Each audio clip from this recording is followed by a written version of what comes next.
Bismillahirrahmanirrahim. Assalamualaikum warahmatullahi wabarakatuh. Perkenalkan, nama saya Natasha S. Haju dari kelas Akuntansi B, Fakultas Ekonomi. Nah, pada video kali ini saya akan menjelaskan tentang penerapan fungsi linear. Sebagai dosen pengajar adalah yang terhormat Ibu Mulyani Mahmud, SPD, MSA. Nah, seperti yang kita ketahui, fungsi linear adalah suatu fungsi yang sering digunakan oleh para ahli ekonomi dan bisnis dalam menganalisis dan memecahkan masalah-masalah ekonomi. Hal ini dikarenakan bahwa kebanyakan masalah ekonomi dan bisnis dapat disederhanakan atau diterjemahkan ke dalam model yang berbentuk linear. Selanjutnya, penerapan fungsi linear dalam bidang ekonomi dan bisnis. Yang pertama, fungsi permintaan, yang kedua, fungsi penawaran, yang ketiga, fungsi keseimbangan pasar, dan yang keempat, break-even point atau BEP. Namun, pada video kali ini saya akan menjelaskan tentang fungsi permintaan. Yang pertama yaitu definisi permintaan. Permintaan adalah kesanggupan pembeli untuk membeli berbagai jumlah produk pada berbagai tingkat harga dalam waktu tertentu. Berikutnya, ada beberapa faktor yang mempengaruhi permintaan. Yang pertama, harga. Mengapa harga terdapat pada faktor yang dapat mempengaruhi permintaan? Karena faktor utama dari permintaan adalah harga. Berikutnya, pendapatan. Apabila semakin tinggi pendapatan seseorang, maka semakin tinggi permintaan akan barang tersebut. Yang ketiga yaitu selera konsumen. Setiap orang atau pembeli mempunyai seleranya masing-masing. Apabila semakin tinggi selera konsumen akan barang tersebut, maka semakin tinggi pula permintaan akan barang tersebut. Yang berikutnya, harga barang lain. Perbandingan antara harga produk dan harga barang lain. Contohnya, misalnya terdapat pada sebuah toko baju. Pada toko baju A, dia menjual baju seharga 100.000 hanya mendapatkan satu pieces baju. Sedangkan pada toko B dengan nilai harga 100.000 dapat mendapatkan baju dengan jumlah 3 pieces. Yang berikutnya perkiraan. Perkiraan akan barang yang akan konsumen minta. Yang berikutnya jumlah penduduk. Semakin banyak jumlah penduduk yang ada di wilayah tersebut, maka akan semakin tinggi pula permintaan akan produk-produk yang ditawarkan. Nah, baiklah, sekarang kita masuk pada kurva permintaan. Yang pertama, hukum permintaan menyatakan bahwa bila harga naik, maka jumlah permintaan akan turun dan sebaliknya. Berikutnya, untuk menggambarkan kurva permintaan digunakan sebagai tolak ukur adalah harga, sedangkan faktor-faktor lain dianggap konstan atau ceteris paribus. Seperti yang kalian lihat di gambar berikut ini, harga 4.000 sedangkan permintaan hanya 4. Berikutnya yang kedua, harga 4.000 permintaan 6. Yang berikutnya harga 2.000 permintaan akan barang tersebut 8 dan yang terakhir harga 1.000 permintaan akan barang tersebut adalah 10. Artinya di sini jumlah barang apabila semakin naik jumlah harga barang tersebut, maka semakin turun permintaan akan barang tersebut. Bisa dilihat pada kurva yang di bawah ini.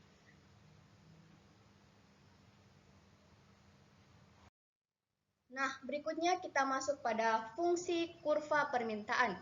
Fungsi kurva permintaan mempunyai persamaan sebagai berikut, yaitu QD sama dengan A kurang BP. Keterangan P adalah harga produk, QD adalah jumlah produk yang diminta, A adalah konstanta, B adalah koefisien. Berikutnya, untuk memperoleh persamaan kurva permintaan dapat digunakan rumus berikut ini. P kurang P1 per P2 kurang P1 sama dengan Q kurang Q1 per Q2 kurang Q1.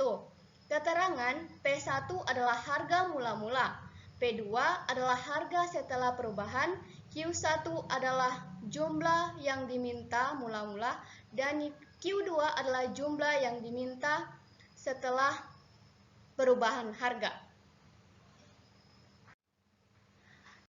Nah, baiklah, sekarang kita masuk pada contoh soal 1. Suatu barang jika dijual seharga Rp6.000 per buah akan terjual sebanyak 2.000 buah. Akan tetapi, jika dijual dengan harga lebih murah, yaitu 4.000 per buah, maka jumlah permintaan terhadap barang tersebut meningkat menjadi 6.000 buah. Pertanyaannya, bagaimanakah fungsi permintaannya? Dan gambarkan fungsi permintaan tersebut pada grafik Kartesius. Nah, berikutnya kita masuk pada cara kerjanya. Diketahui P1 sama dengan 6.000, P2 sama dengan 4.000, Q1 sama dengan 2.000, Q2 sama dengan 6.000. Ditanya bagaimanakah fungsi permintaannya dan gambarkan fungsi permintaan tersebut pada grafik Kartesius. Untuk mengatasi masalah tersebut, kita menggunakan rumus mencari fungsi permintaan, yaitu P kurang P1 per P2 kurang P1 sama dengan Q kurang Q1 per Q2 kurang Q1. Penyelesaiannya yaitu P kurang P1 per P2 kurang P1 sama dengan Q kurang Q1 per Q2 kurang Q1. Berikutnya, P kurang 6.000 per 4.000 kurang 6.000 sama dengan Q kurang 2.000 per 6.000 kurang 2.000. Nah, mengapa pada kalimat berikut ini P kurang 6.000? Karena diketahui P1 sama dengan 6.000, makanya ditaruh di situ P kurang 6.000. Berikutnya, P kurang 6.000 per min 2.000 sama dengan Q kurang 2.000 per 4.000. Nah, pada saat itu ataupun pada kali ini penyelesaiannya sudah tidak bisa dirubah lagi. Makanya kita akan mengkali silangnya dengan cara P kurang 6.000 per min 2.000 kali Q kurang 2.000 per 4.000 sama dengan min 2.000 kali Q kurang 2.000 sama dengan 4.000 kali P kurang 6.000 sama dengan min 2.000 Q tambah 4 juta sama dengan 4.000 P kurang 24 juta. Nah, berikutnya min 2.000 Q sama dengan 4.000 P kurang 24 juta kurang 4 juta.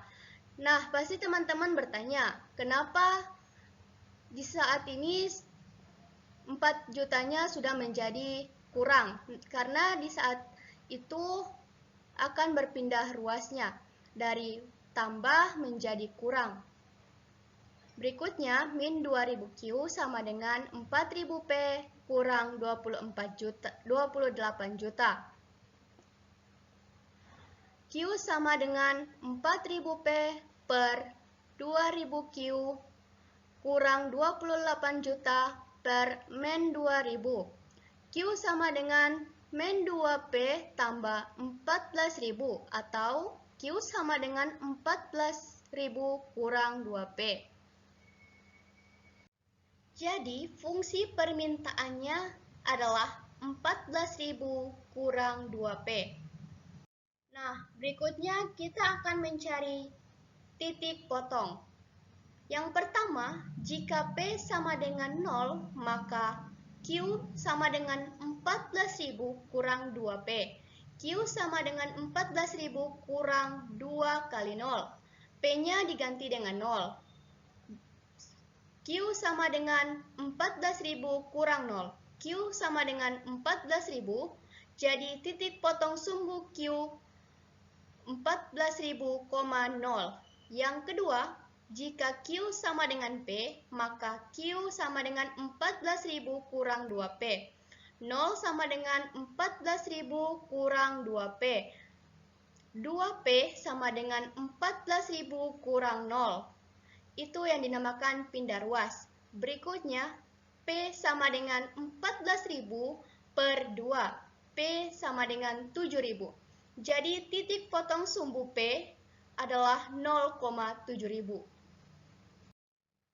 Berikutnya kita masuk pada kurva permintaan. Seperti yang teman-teman lihat, kurva permintaannya sudah lurus, sesuai dengan permintaan dan juga harga dari masing-masing tersebut, atau dari titik A dan titik B serta titik potong sumbu Q dan titik potong sumbu P.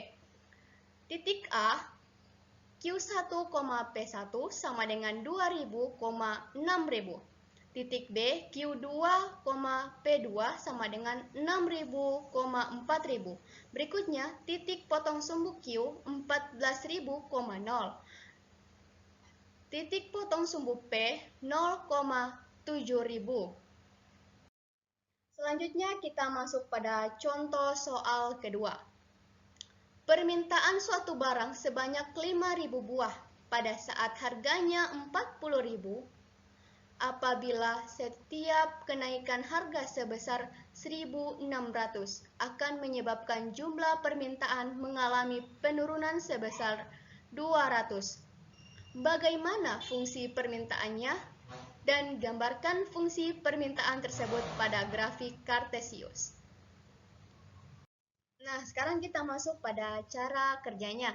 Diketahui P1 sama dengan 40.000. Q1 sama dengan 5.000, delta P sama dengan 1.600, delta Q sama dengan min 200. Ditanya fungsi permintaan dan grafik Kartesius. Nah, pada soal tersebut, kita akan menggunakan rumus P kurang P1 sama dengan M kali Q kurang Q1. Namun, pada soal tersebut belum diketahui M. M di situ adalah kemiringan. Makanya dalam penyelesaiannya saya akan mencari terlebih dahulu M-nya atau kemiringan. Dengan cara M sama dengan delta P per delta Q, M sama dengan 1.600 per min 200. M sama dengan min 8.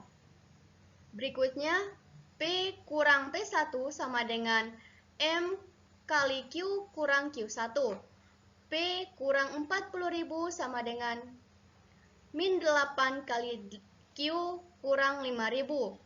P kurang 40.000 sama dengan min 8Q tambah 40.000. P sama dengan min 8Q tambah 40.000 ditambah 40.000. P sama dengan 8Q tambah 80.000. Berikutnya kita akan memindahkan ruasnya, yaitu min 8Q ditambah 80.000 sama dengan P. Min 8Q sama dengan P kurang 80.000. Q sama dengan min P kurang 80.000 per atau bahagi min 8. Q-nya sama dengan min 1 per 8P tambah 10.000. Q sama dengan 10.000 kurang 1 per 8P. Q sama dengan 10.000 kurang 0,125. Nah, berikutnya kita akan masuk pada cara mencari titik potong. Yang pertama, jika P sama dengan 0, maka Q sama dengan 10.000 kurang 0,125P. Q sama dengan 10.000 kurang 0,125 kali 0. Karena P akan kita ganti menjadi 0. Berikutnya, Q sama dengan 10.000 kurang 0. Q sama dengan 10.000. Jadi, titik potong sumbu Q adalah 10.000,0. Yang kedua, jika Q sama dengan 0, maka Q sama dengan 10.000 kurang 0,125P. 0 sama dengan 10.000 kurang 0,125P. Berikutnya, 0,125 sama dengan 10.000 kurang 0. P sama dengan 10.000 bahagi 0,125. P sama dengan 80.000. Jadi, titik potong sumbu P adalah 0,80.000. Selanjutnya kita masuk pada kurva permintaan. Nah, seperti yang kalian lihat bahwa kurva permintaannya sudah lurus ataupun sudah sesuai dengan titik A dan juga titik potong sumbu Q dan titik potong sumbu P. Artinya kurva permintaannya seimbang atau lurus. Titik A, Q1, P1 sama dengan 5.000, 40.000. Titik potong sumbu Q 10.000, 0. Titik potong sumbu P 0,80.000. Baiklah, itu tadi pemaparan materi dari saya. Sekian, apabila ada kekurangan mohon dimaafkan. Wabillahi taufik wal hidayah. Wassalamualaikum warahmatullahi wabarakatuh.